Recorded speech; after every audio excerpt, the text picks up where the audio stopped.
Before we dive in, make sure to hit subscribe. This story is about to get intense. The first text came at 7:03 a.m. from her. Flight's early. Don't wake the kids. I'll call when I land. Just like that, she disappeared into the quiet hum of our apartment.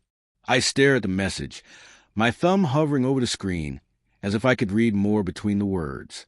It wasn't unusual for her to take solo trips, a weekend to visit her sister, work conferences, sometimes me time, she called it. But something in her tone felt different this morning. Light rehearsed, like someone who's practiced leaving without leaving a trace. The kids were still asleep. I sipped my lukewarm coffee, listening to the rhythmic breathing of a house that felt too empty. Their laughter yesterday, building blanket forts in the living room, echoed in my mind, and I realized how much the silence was eating at me.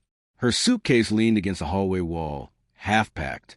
A perfume bottle lay on the floor, faintly floral, slightly off, not the one she usually wore. I picked it up, turning it in my hand, smelling a hint of something sharp, unfamiliar. The thought crept in slowly. What if she's not alone? I shook my head, trying to banish it. I didn't want to believe it. But her me time seemed different this time, like a rehearsed excuse. Around 9 a.m., I noticed the extra messages I hadn't seen. A call from unknown number that she didn't answer. A notification from a messaging app one didn't recognize on her phone. Everything small, but accumulating like snow on a dark street. My gut tightened. By noon, I decided to follow the old instinct that had served me well too many times before. I'd surprise her. Maybe nothing was wrong. Maybe she was really just traveling alone. I packed a small bag for the kids, kissed their foreheads, whispered, "Let's go see Mommy." As we drove, the city blurred past. The hotel she claimed she'd booked was just a 20-minute drive away. My heart was heavy with anticipation, with hope, with a strange, gnawing suspicion. And when I finally pulled up, suitcase in hand, kids bouncing nervously in the back seat, I froze. Because what I saw through the glass door of the hotel lobby was not what I expected. The lobby was quiet, almost sterile, the kind of quiet that feels like it's holding its breath. My heart thumped against my ribs as I stepped closer, tried to convince myself it could still be normal. Maybe she just left early for breakfast. Maybe I was overthinking everything. But then I saw her, not sitting alone, not scrolling on her phone, not laughing politely with a receptionist. She was leaning into someone I didn't recognize, laughing in a way that made my stomach drop. Her hand brushed his arm, a familiarity that made my chest tighten. The kids noticed too. "Daddy, who's that?" My youngest whispered, clutching my sleeve. I swallowed hard, forcing a smile I didn't feel. "Just someone Mommy knows from work," I said, but even I didn't believe it. I didn't storm in. I waited in the shadows, phone in hand, capturing the subtle exchange, the way their eyes met, the quiet intimacy that shouldn't have existed. Each second stretched like an eternity. My mind ran through every memory, every little thing I'd ignored, the late nights, the text that disappeared too quickly, the subtle change in her laugh when I walked into her room. She caught my eyes at one point. There was a flash of surprise, almost guilt, but then she smiled, just like before. That smile meant to reassure her, meant to cover something. My stomach turned. I felt betrayed. Yes, but more than that, I felt unmoored, like the life I thought I had. The quiet mornings, the bedtime stories, the shared coffee had been a mirage. And then came the message I didn't expect.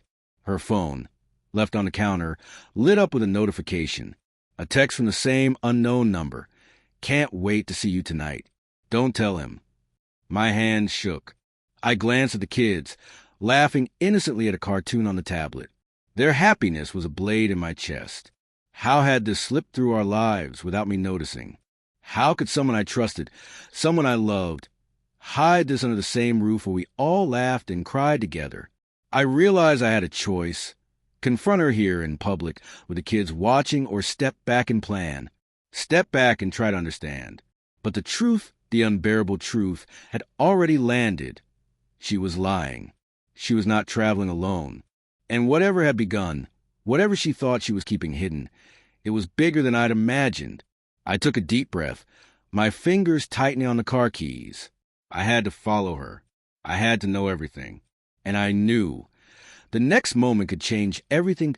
I followed her through the streets, heart hammering, the kids in the back seat unaware of the storm building around them. Every turn she made, every glance over her shoulder, felt like a knife twisting in my chest. I knew I couldn't confront her here. Not yet. Not without losing myself. Not without risking the kids' innocence. Finally, she stepped into a small apartment building, fumbled with keys, and disappeared inside.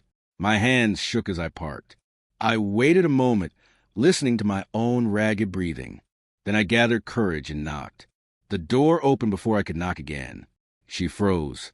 Her eyes widened, and for a split second, the woman I loved, the one who had laughed at my jokes, comforted me through the long nights, and held our children close, was there. But the moment passed. Her lips pressed into a tight line, a mask she had perfected over months.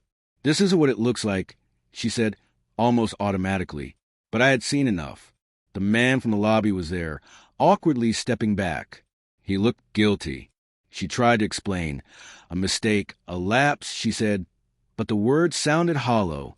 I heard the excuses forming in her mind before they reached her lips, rehearsed and detached. I turned to leave, my fist clenched, my chest heavy. I could have shouted. I could have demanded answers. But the real betrayal wasn't just this moment. It was the months of hidden glances, deleted messages, and quiet nights she had spent with someone else while I thought we were building a life together.